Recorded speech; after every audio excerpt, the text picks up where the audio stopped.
Dito tayo ngayon sa Taal Lake Park.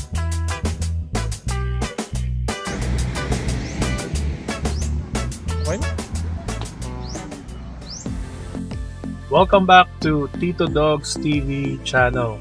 So, nandito tayo ngayon sa Tagaytay and pupunta tayo ngayon sa Joaquin Resort sa Talisay, Batangas. So, bababa tayo ngayon from Tagaytay, bababa tayo 25 minutes ang travel time from here to Joaquin Resort.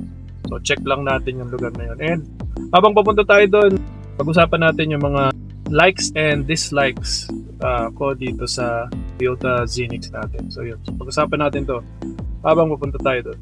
Alright, samahan nyo kami. Let's go! Grabe traffic sa Tagaytay, may gulay. Sheesh! Alright, so nandito na tayo sa Ligaya Drive. Pababa na to from Tagaytay, bababa tayo to Talisay, Batangas. Yan, so makikita nyo dyan, zigzag road. Alright. So grabe, sobrang zigzag yung daan dito. Pag-usapan natin yung likes and dislikes natin dito kay Toyota Zenix. So start natin with likes natin.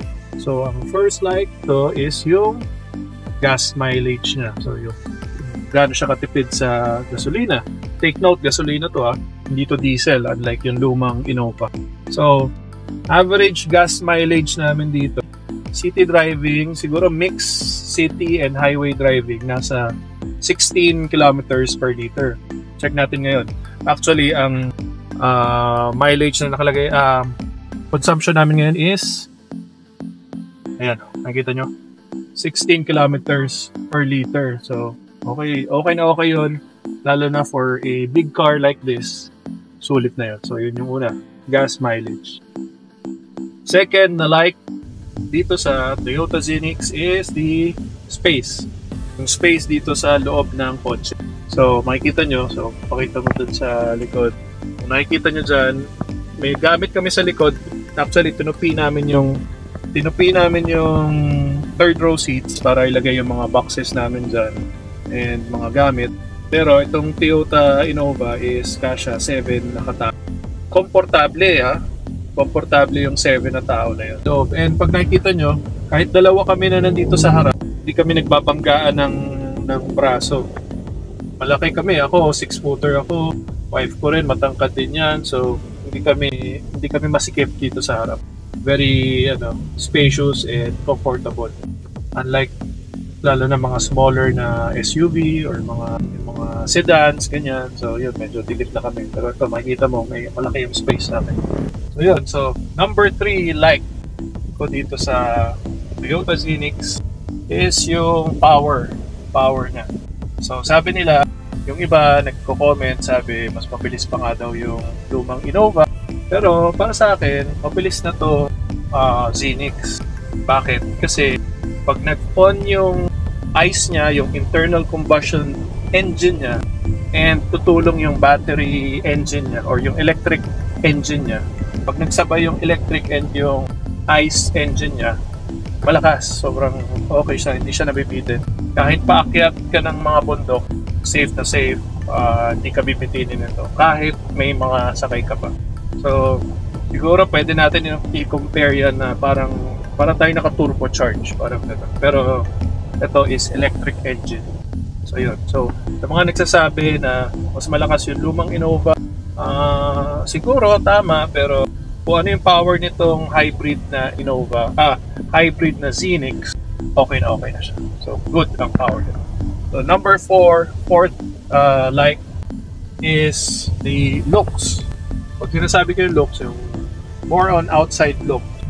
Yung itsura nitong Zenix is siya, more on medyo executive looking siya sa labas. Tapos lalo na itong kinuha namin is the white pearl. So medyo nandun siya sa executive style. Hindi mo siya papagkakamalan na family car siya. Kung mag-isa mo lang siya gagamitin, okay lang din. Kapag family kayo, gagamit nito or sasakay dito, okay din. So medyo siya, 2-in-1 siya. Pwede siya solo, pwede rin siya pang pamilya. Hindi ka magmumukhang other minivans na parang pag nakita mo yung ibang minivans talagang alam mong van na van eh. Parang medyo awkward gamitin lalo na kung mag-isa ka lang. Pero itong Toyota Scenic, para sa akin, okay na okay lang kahit gamitin mo to na mag-isa ka lang kasi hindi ka magmumukhang parang van. Number 5 is the safety features nito. So, hindi ko lang ma-elaborate kung ano yung lahat ng safety features pero i-ano ko na lang dyan sa screen, ilalagay ko na lang dyan yung mga safety features pero kompleto to ng safety features: lane departure assist, parking assist, pre-collision braking, so meron din siya yung pagka may malapit ng bumangga, may preno rin siya mag-isa. Adaptive cruise control, meron din siya, so meaning no adaptive cruise control, naka-cruise control ka at yung car in front of you bumagal, automatic itong sasakyan mismo is babagal din, magbe-brake siya on his own. Meron siyang mga sensors, radar sensors, ayan, blind spot monitoring, meron siya nasa side mirrors, so makikita niya siya. So sa ibang video ko na lang i-discuss yung individual safety features.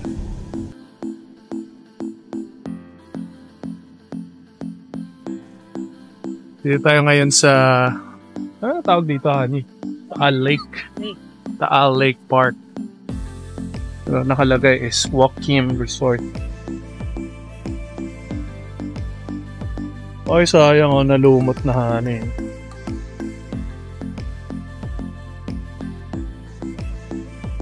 Alright, so nandito tayo sa Waukeam Taal Lake Resort dito sa Talisay, Batangas. So, dito sa likod. So, papakita ko na lang sa inyo rin yung view dito sa loob. So, it's a Sunday kaya maraming tao. May mga nag-ano rin dito, kiteboarding, kung ano ba yan, or parasailing, I don't know kung ano tawag doon. So, papakita ko na lang sa inyo dyan.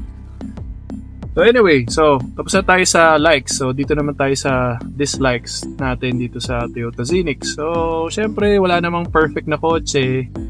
And even if kung para sa ibang tao mayroong perfect na kotse, eh, good luck kung magkano presyo naman. So yun, so first dislike natin is the gulong.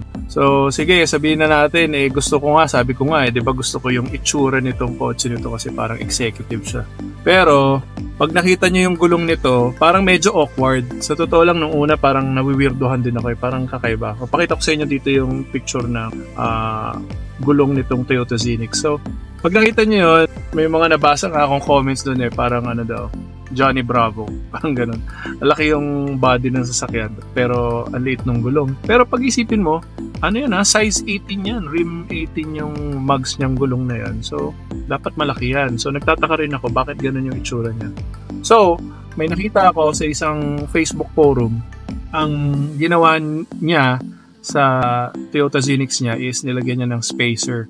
So ibig sabihin, nung nilagyan niya ng spacer, lumabas ng konti yung gulong palabas sa body. Doon naging maganda na itsura. So ganun pala yung nagiging itsura niya. Masyadong nakapasok yung loob na gulong. Ay, yung gulong parang masyado nakapasok sa body, kaya parang medyo awkward tingnan.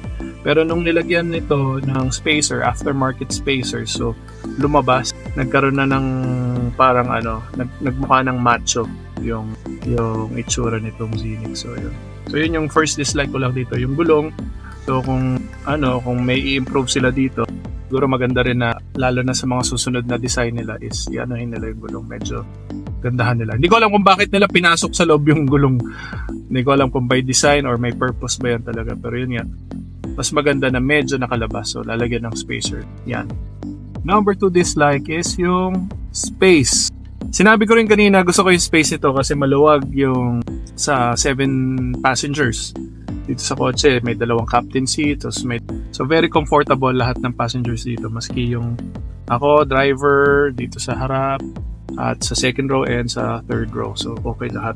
Ano yun, yung kaya ko lang nasabi na hindi ko gusto or siguro pwedeng i-improve yung space dito sa loob ng kotse kasi nga yung 2 captain seats dito, pag makikita nyo dyan sa likod, may 2 captain seats dyan. Hindi mo na siya mauusog or hindi mo siya matutupi.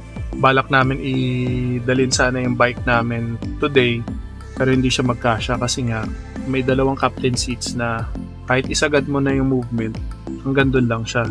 Unlike yung iba na normal seats lang, pwede mo siyang i-fold, pwede mo siyang itambo, diba? Iba nagaganon pa na tutupi pa forward. So yun, pag kaganon siya, maluwag na maluwag dito sa loob nitong Toyota Zenix, pero wala. Itong ganitong model is naka-captain seat, so wala. So medyo mas favorable siya sa passengers, pero sa maximum capacity ng cargo, medyo doon lang nagkaroon ng medyo disadvantage. So yun, so that's number 2. Number 3, okay, so yung number 3 is yung 360 camera nitong Toyota Zenix. So, by the way, itong Toyota Zenix is may 360 camera. So, may camera siya sa harap, may camera siya sa side mirrors, meron siya camera sa likod. So, makikita nyo sa screen nyo yung parang 360 view or yung bird's eye view nitong kotse kapag nagre-reverse kayo or may mga tight turns. Kapag nag-signal ka, may makikita ka dyan na camera sa side mo. So, okay naman siya kasi dahil kumpleto siya ng camera. However, napakababa nung quality nung camera na yon. Pakita ko sa inyo kung anong itsura. So, medyo pixelated siya. Sa umaga, okay, usable naman siya. Pero sa gabi, to be honest, medyo mahirap siyang maggamitin. Or siguro pwede mo siyang gamitin pero wag kang 100% mag-rely lang dun sa camera. So, papakita ko sa inyo. So, umaga pa ngayon, maliwanag pa yung paligid niya na, pero ito, pakita ko sa inyo. So yan, kung nakikita nyo maigi, yan yung 360 camera. So medyo parang blurred na hindi ko maintindihan. So yan, ito yung gitna ng kotse. So ito yung harap, paligid. So kung sana nakikita nyo, medyo malabo siya. So medyo pixelated. So sana i-improve nila sa next model yung camera na gagamitin. So medyo yun lang, kailangan ng improvement. So, pero goods naman yan kasi at least may 360 camera. Unlike yung non-hybrid model, walang camera yon. So okay na yan, at least dito may camera. Kahit papaano, makakatulong pa rin yan sa'yo. Pero yun nga, for safety, wag kang 100% mag-rely doon kasi medyo malabo. Mamaya may bato dyan or kung ano man, bangin, hindi mo nakikita. So ingat lang. So ayun, so yun na yung ating dislikes dito kay Toyota Zenix. Alright, so that is it for our video today. So sana nagustuhan nyo yung mga likes and dislikes. Kung may mga suggestions kayo or may mga comments kayo, kindly comment down below. So kung may mga gusto pa kayo makita or suggestions tungkol dito sa ating Toyota Zenix, so just comment down below. And shout out sa iyo, Lock Vlog, maraming salamat sa suporta. So guys, maraming salamat ulit and see you all sa next video. Bye!